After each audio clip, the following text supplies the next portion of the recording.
మీ business ఏదైనా మీ ఊర్లో promotion చేయాలంటే అది సుమన్ టీవీతోనే సాధ్యం. ఇప్పుడే సంప్రదించండి. మనీ ఎరవేసి మనిషి రక్తం తాగుతున్న బెట్టింగ్ యాపులు. Ban betting. తన యూట్యూబ్ ఛానల్ ద్వారా బెట్టింగ్ యాప్లను ప్రమోషన్ చేస్తూ యువతని పెడదోవ పట్టిస్తున్న భయ్యా సన్నీ యాదవ్ గురించి పోలీసులు తమ వేటనైతే కొనసాగిస్తున్నారు. ప్రస్తుతం భయ్యా సన్నీ యాదవ్ విదేశాల్లో ఉన్నట్లు తెలుస్తూ ఉంది. సో పోలీసులు అయితే లుకౌట్ నోటీసులు కూడా జారీ చేశారు. ప్రస్తుతం ఇదే అంశంపై అసలు ఆ లుకౌట్ నోటీసులు అంటే ఏమిటి, భయ్యా సన్నీ యాదవ్పై ఎటువంటి సెక్షన్లు నమోదు చేశారు, ఎప్పటి వరకు భయ్యా సన్నీ యాదవ్ను అదుపులో తీసుకునే అవకాశం ఉంది, వివరాలు తెలుసుకోవడానికి మనతో పాటు సూర్యాపేట డీఎస్పీ రవికుమార్ గారు వారిని తెలుసుకుందాం. సార్ నమస్తే. నమస్తే సార్, భయ్యా సన్నీ యాదవ్ పైన 5వ తరగతిలో ఎఫ్ఐఆర్ నమోదైంది. అతను పట్టుకోవడానికి ఎటువంటి చర్యలు తీసుకున్నారు, ఎంతవరకు రిజల్ట్ వచ్చింది? భయ్యా సన్నీ యాదవ్ పైన ఈ నెల 5th రోజు నా బెట్టింగ్ యాప్స్ ప్రమోట్ చేస్తున్న ఉద్దేశంతో కేసు నమోదు చేయడం జరిగింది. తర్వాత అతని గురించి వెరిఫై చేస్తే అతను ఫిబ్రవరి మాసంలో విదేశాలకు వెళ్ళినట్టు మనకు ఇన్ఫర్మేషన్ ఉంది. దానికి సంబంధించి మనము లుకౌట్ సర్క్యులర్ కూడా జారీ చేయడం జరిగింది. లుకౌట్ సర్క్యులర్ అంటే మనకు ఎవరైనా విదేశాలకు పోయినప్పుడు ఫ్లైట్ నుంచి కానీ లేకపోతే షిప్ ద్వారా వచ్చినప్పుడు అక్కడున్న నౌకాశ్రయం నుంచి లేకపోతే విమానాశ్రయం నుంచి మనకి ఇన్ఫర్మేషన్ వస్తుంది. అంటే పాస్పోర్ట్ చెక్ చేసి పంపిస్తారు కాబట్టి మనకు అక్కడ రాగానే వాళ్ళు పట్టుకొని మనకి ఇన్ఫర్మేషన్ ఇస్తారు. మనం లీగల్గా తీసుకొచ్చి వాళ్ళని అరెస్ట్ చేసి పంపించడానికి వీలుగా ఉంటుంది. ఓకే, ఏ సెక్షన్ల కింద కేసు నమోదు చేశారు భయ్యా సన్నీ యాదవ్? అదే బెట్టింగ్ యాప్స్ ప్రమోట్ చేస్తున్న ఉద్దేశంతో వివిధ సెక్షన్స్ మీకు నేను చెప్తాను. వివిధ సెక్షన్ బిఎన్ఎస్లో చేయడం జరిగింది.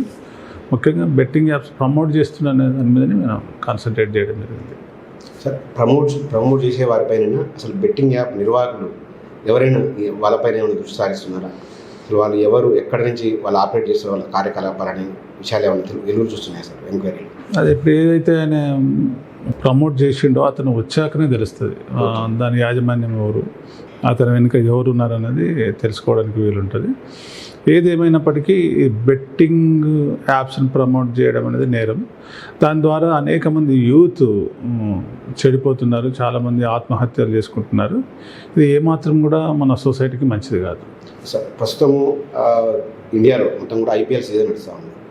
ఎక్కడ చూసినా కూడా టీ స్టార్లో 10 మంది యువకులు మునుగోవడం, ఐపీఎల్ బెట్టింగ్ పాల్గొనడం మనం తరచుగా చూస్తూ ఉన్నాం. సో ఈసారి ఐపీఎల్ బెట్టింగ్ కంట్రోల్ చేయడానికి మన డివిజన్ పరిధిలో ఎటువంటి చర్యలు తీసుకుంటాం? ఆల్రెడీ బెట్టింగ్ జరగకుండా మన ఐపీఎల్ మొన్న నుంచి స్టార్ట్ అయింది. దానికి సంబంధించి ప్రతి మండల్లో ఒక టీం తయారు చేసినాం. ముఖ్యంగా టౌన్లో ఎక్కువ ఉంటాయి కాబట్టి 6 టీమ్స్ మనకు వర్క్ చేస్తున్నాయి. ఎవరైనా బెట్టింగ్ చేసినా ఇన్ఫర్మేషన్ ఇమ్మీడియట్లీ వెళ్ళి రైడ్ చేసి పట్టుకోవడానికి 6 టీమ్స్ పనిచేస్తున్నాయి. అదేవిధంగా ప్రతి మండలికి ఒక టీం తయారు చేసినాం. ఓకే, బెట్టింగ్ యాప్ బానిసగిన వాళ్ళకు మీరు ఏం సలహా ఇస్తారు? పోలీస్ డిపార్ట్మెంట్ తరఫున ఏం సలహా ఇస్తారు సార్? నా తమ్ముళ్ళందరికీ నేను ఒకటే విజ్ఞప్తి, ఈ బెట్టింగ్ యాప్స్ను యూజ్ చేయడం వల్ల బెట్టింగ్ యాప్ ఎవరైతే ప్రమోట్ చేసారో వాళ్ళు ఏదో మనకు కలర్ చూపిస్తారు, కానీ అది సాధ్యం కాదు. దయచేసి అందరూ ఈ బెట్టింగ్ యాప్స్ను ప్రమోట్ చేసే వాళ్ళు చాలా సెలబ్రిటీస్ ఉండొచ్చు, వాళ్ళ మాటలు నమ్మకూడదు. మనం ఏందో మనం తెలుసుకొని మనం నడవాలి. ఏమాత్రం కూడా ఆ బెట్టింగ్ యాప్స్ని నమ్మొద్దు, వాటిని ఫాలో కావద్దు, బెట్టింగ్ చేయకూడదు. ఫైనల్గా భయ్యా సన్నీ యాదవ్ ఎప్పటివరకు అదుపులో తీసుకునే అవకాశం ఉంది సార్? అదే ఫాలో చేస్తున్నామండి, త్వరలో పట్టుకుంటాం. Thank you sir.